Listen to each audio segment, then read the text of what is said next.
update ng bayan, maasahan anumang panahon. Magandang araw po sa ating lahat. Narito na ang pinakuling update sa lagay ng ating panahon at sa mga binabantayan nating weather systems ngayong araw ng Martes, October 28, 2025. Sa kasalukuyan, patuloy nating minomonitor ang low pressure area at huli itong namataan sa layong 250 km silangan ng Pag-asa Island sa may Kalayaan, Palawan. Ayon sa Pag-asa ay mababa o hindi ito nakikitang magiging bagyo sa loob ng 24 oras at magdadala pa rin ito ng mga pag-ulan o maulap na kalangitan na may mga kalat-kalat na pag-ulan at thunderstorms sa ilang bahagi ng Palawan. Base sa mga pagtataya ay magpapatuloy ang pagkilos nito ng pakanluran sa mga susunod na araw at posibleng magkaroon ng sirkulasyon o maging bagyo habang ito ay nasa West Philippine Sea. Kung sakali man ay hindi na ito makakaapekto sa ating bansa. Dahil sa LPA na ito, makakaranas ang Palawan ng maulap na kalangitan na may mga scattered rains and thunderstorms kaya posible ang banta ng mga pagbaha at pagguho ng lupa,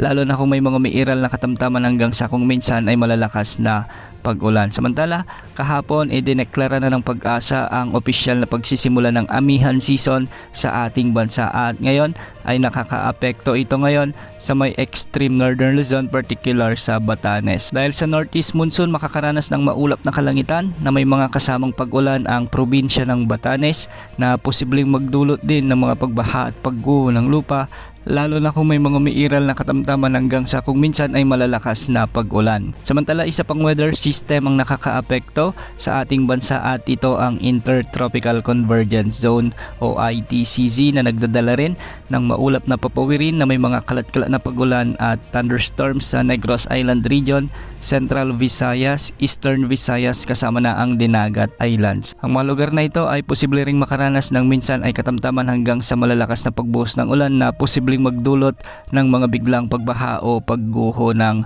lupa. Samantala, shearline naman o ito yung banggaan ng amihan at ng easterlies ang nakakaapekto sa may mainland Cagayan na nagdadala rin ng maulap na papawirin na may mga scattered rains and thunderstorms. Hindi rin inaalis ang banta ng mga biglang pagbaha o pagguho ng lupa lalo na kung may mga umiiral na katamtaman hanggang sa kung minsan ay malalakas na pag-ulan. Samantala, dulot pa rin ng Intertropical Convergence Zone, asahan pa rin ang bahagyang maulap hanggang sa maulap na kalangitan na may mga isolated rain showers and thunderstorms sa nalalabing bahagi ng Visayas at sa may Mindanao. Dahil dito, posible pa rin ang banta ng mga biglang pagbaha o pagguho ng lupa lalo na kung may mga umiiral na severe thunderstorms. Samantala, easterlies din ang magdadala ng maalinsang panahon, ngunit sa hapon at gabi ay posible ang mga kalat-kalat na pag-ulan o severe thunderstorms sa Metro Manila at nalalabing bahagi ng Luzon. Para naman sa lagi ng mga pag-alon sa ating karagatan, maalon pa rin ang mga karagatan sa extreme northern Luzon at posibleng umabot ito hanggang 3.7 meters. Sa nalalabing baybayin ng bansa, posible ang mga pag-alon hanggang 2.1 meters. Para naman sa ating long range outlook ay patuloy na tumataas ang tsansang may mamuong sama ng panahon o malakas na bagyo sa mga susunod na linggo, particular sa unang linggo ng Nobyembre. Base sa mga pagtataya at sa wind simulation ng ECMWF model, ito yung guidance model mula sa Europe. Sa araw ng Lunes, November 3, posibleng makapasok na ang potensyal na bagyong ito sa ating area of responsibility at kung sakali papangalanan ito ng Pag-asa bilang bagyong Tino. Sa araw ng Martes, November 4 ay patuloy ang pagkilos nito ng pakanluran at sa araw ng Miyerkules, November 5 ay mas lalapit pa ito sa bahagi ng Northern Mindanao o di kaya naman ay sa may Eastern Visayas. Sa araw ng Huwebes, November 6, posibleng tumama na ang sentro ng bagyong ito sa bahagi ng Eastern Samar at posibleng daanan din ito ang Leyte provinces bago ito lumapit sa may Panay Island.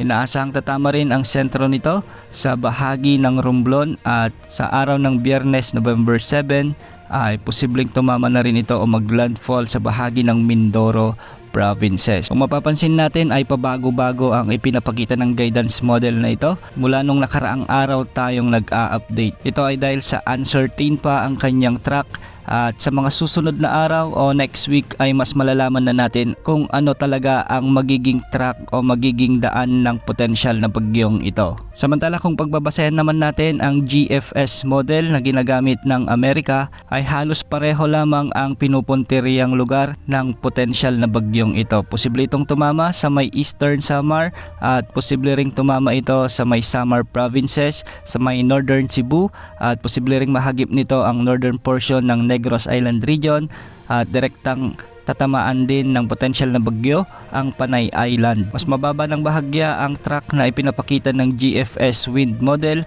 dahil posible rin itong tumama sa may northern part ng Palawan. Kung ikukumpara natin ang lakas, mas malakas ang ipinapakita ng ECMWF model kaysa sa GFS model. Ngunit itong pagkakaiba. Sa araw ng Sabado, November 8 ay posibleng may mamuong malakas ulit na bagyo at papasok sa ating area of responsibility.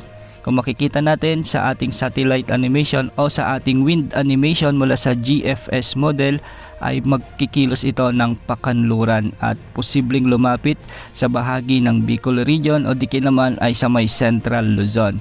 Dahil sa malakas ang amihan o high pressure area, posibleng itulak muli ito pababa. Ngunit asahan pa rin ang maraming pagbabago ukol sa magiging galaw ng mga potensyal na bagyong ito. Ang mga susunod na pangalan ng bagyo pagkatapos ni Salome ay Tino at Uwan.